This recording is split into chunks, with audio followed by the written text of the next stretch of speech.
Hello, and welcome to episode 9 of Project Slave 1. I'm sorry this episode has taken so long to release, but it's taken a lot of time and effort to finally get all the parts designed and 3D printed. So far, this build has taken well over a year. What was going to be a simple print and build project has kind of gotten out of hand. With so much of the original GAM body model now redesigned, I've now decided to redesign the rest of Slave 1 and make the files available for you guys to print your own. I'll have to redesign the main hull structure from scratch. There will be problems to solve and CAD techniques to learn, but considering how far I've come, how hard can it be? So please, bear with me. I've got to finish my own Slave 1 first, but an all-new accurate Slave 1 for 3D printing is on the way. Just make sure you're subscribed to the channel so you get any news updates. In the last episode, you'll have seen how I designed and 3D printed the forward section of the underside from the wings to the chin. In this episode, we're going to tackle the rest of the underside in the same way. It seems a very daunting mass of shapes and parts, but after a lot of thought, I've been able to break it down into manageable sections. We're going to start with the main engines. Studying plenty of reference photos and identifying the parts used from plastic kits has given me a good starting point.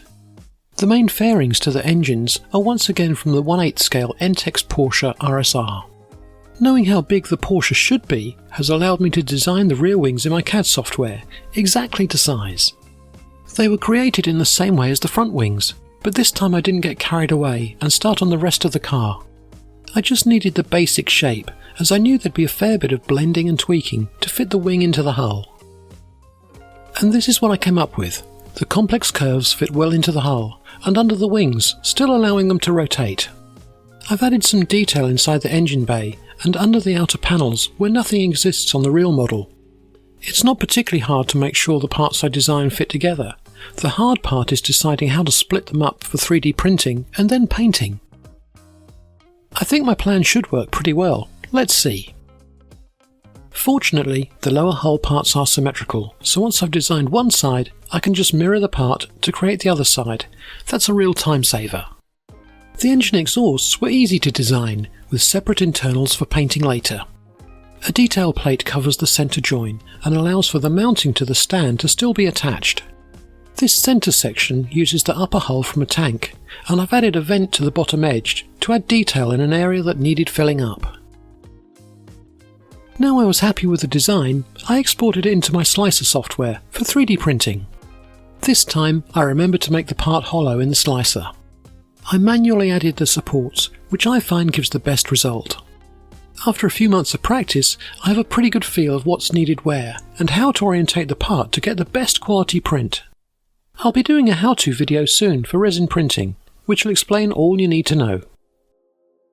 By carefully designing the part for 3D printing, I've managed to keep most of the support away from the detail, which will make cleaning up a lot easier.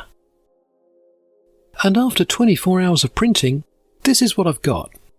The print is really crisp and clean, with no visible errors. Even hollowed out, it's still pretty heavy. I'm using a lot of resin on this build, which is certainly adding to the weight of Slave 1, but it's worth it. A few days later, and the rest of the engine parts are printed as well. The centre detail is really good, with all the vents well defined.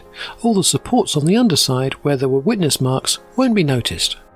The main engine exhausts were easy to print, but I'll have to be careful cleaning up the outers, as there's no way of getting a decent print without obvious support, but it's nothing I can't overcome. Okay, let's get rid of some of this support.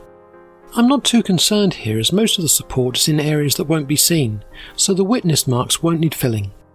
My first task is to start removing the long supports by hand, then tackle the shorter ones with the clippers. Here I got lucky, and the main supports came away as one unit. This doesn't always happen, but it's a good feeling when it does. Here the print has already been fully cured, which makes the resin more brittle. It is easier to remove the supports before curing, when the resin is still soft, but you have to be very careful not to distort the print. The shorter supports are more likely to cause damage to the edges, so I'm always more careful with them. The fine internal supports are carefully teased away with a sculpting tool, trying to cause minimal damage to the part. And there you are, all the supports are off, and I didn't break anything. These are all the parts without supports. I still have to clean them up and get everything to fit together, but that's the easy part. The two main parts don't fit together flush, but a few minutes with a file should sort that out. The detail plate doesn't fit yet, but that's a simple one to fix. This is certainly going to make an impressive unit. These parts are really chunky. Okay, let's move on to the next section, what I'm calling the power junction. Here there are a lot of pipes feeding into the main engines through a fairing that joins the two engine shrouds that we printed earlier. To design this fairing, we need to go back to the Porsche. This is actually the front bumper of the Porsche, flipped upside down. Here I just designed one side and then mirrored it. I'd love to build a Porsche one day, but not this one, maybe something a little different. Passing through the centre of this fairing is the engine from a 1/24 scale Airfix Harrier. This is a kit that's still in production, and not wanting to buy one, a quick search online and I found this image of the engine sprue. This was really useful as I could just resize it to the Slave 1 photo and trace it off. Next to the Harrier engine are two pipes, which are the gun barrels from the Anzio Annie kit. So, to build Slave 1 with kit parts, you'd need 4 of these kits, as well as a host of others. Fortunately, I'd already designed the barrels when I built the wings, so they just needed copying, pasting and modifying. This stage was really difficult to design, as I had to thread pipework through the fairing and create breakpoints to print the parts separately. I added a lot of detail to this area based on the reference photos, and finally had a design I was happy with. The main part is designed to incorporate all the parts that go through the fairing, and also carry the detail next to the Harrier engine. Again, the supports were added manually, and the part hollowed out in the slicer. When you know what to look for, you can see the Porsche bumper and recognise the Harrier engine parts. These supports are all in areas out of view, so this should be a pretty clean print. Let's see. Only 16 hours this time. You can see I've used smaller supports for the bridging part in the centre than the main heavy supports that hold it to the build plate. The details come out well and should look good buried deep in the hull. The layer lines are so fine I'll only give it a light sanding on the smooth areas. Of course, I've also printed the Harrier engine and gun barrels, which have also come out really well. Unlike the earlier engine parts, I have to be really careful removing the supports to this part. There are a lot of edges that I don't want to break away, so I'm trying to carefully remove the base plate, then trim the support back to the part. It's worth taking time to protect the delicate edges, but with that done, the base plate can be broken away. The smaller internal supports are then easily removed, again taking care at the edges. And there you are, all done. The Harrier engine and barrels also had their supports removed, and I can now start to dry fit the parts together. The Harrier engine went straight on, but the barrels need a bit of opening up just to fit. They also have a lot of witness marks that'll need filling. With the fairing cleaned up, it was time to test fit it to the main engines. I'd added some brass pins to align them for gluing later, then it was just a matter of offering up the fairing print. It fitted perfectly. The contours blended really well, and it all looks square and true. Let's see them in the hull. I've now bonded the two engine halves together, and after a bit of trimming, they fit neatly in the main hull, with no clearance issues. And after a bit of fumbling, the fairing fits snugly between them. Happy days! I also trimmed the detail plate, which now fits over the join. The mount for the stand can now just be screwed into place. You can now see why I added that detail grille in the centre. It was a gap that needed filling with detail. Let's see it with the engines in as well. These are now fully cleaned up and fit neatly into place with no clearance issues. The ducting to the Harrier engine flow into the side of the engines and give a pretty credible design solution to Slave 1. Now on to the third and final stage of the underside, the lower detail panels. These tied together the ends of the Harrier engine and Anzio Annie barrels, as well as fill in the remaining gaps. Of course, ILM raided their kit stash for a few parts here as well. The nose section of the Tamiya Ferrari 312B can be clearly seen at the bottom of the tail, and in front of it, sitting above the Harrier engine, is the underside of a Northrop F5. OK, let's see the parts breakdown for printing. The centre part fits onto the end of the Harrier engine, and the two side sections plug into its sides, and the end of the Anzio Annie barrels. The F5 plate fits on top, into the front of the Ferrari and Porsche parts. Additional details fit onto the sides of the hull. These will have to be fitted later, after the main sections. The centre section was first into the slicer, and was pretty straightforward to set up for 3D printing. As long as you're methodical about orientation, hollowing and support layout, it all goes well.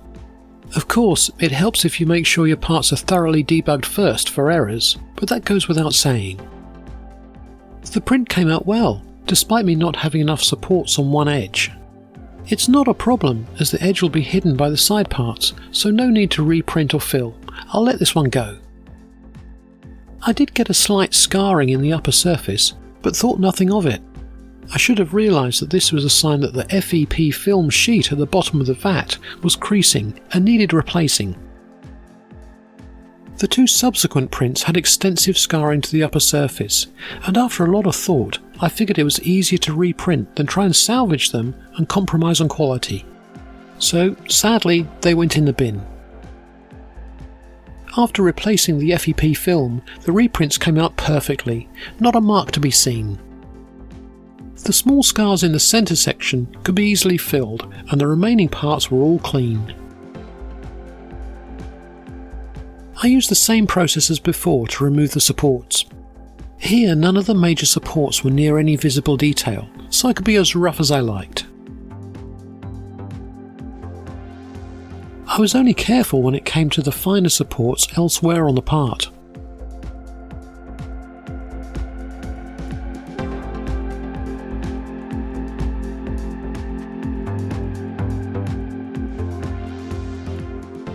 And here's all the parts, fresh from having the supports removed. They don't quite fit together yet, but that shouldn't be a problem. They need a bit of cleaning up, but very little, as most of the supports were in areas that will never be seen. And after some tweaking and TLC, this is what we've got. The Anzio Annie barrels fit neatly onto the sides, square and true. The Harrier engine fits flush against the centre section, and the F5 detail plate tucks into the Ferrari nose, laying flat against the engine.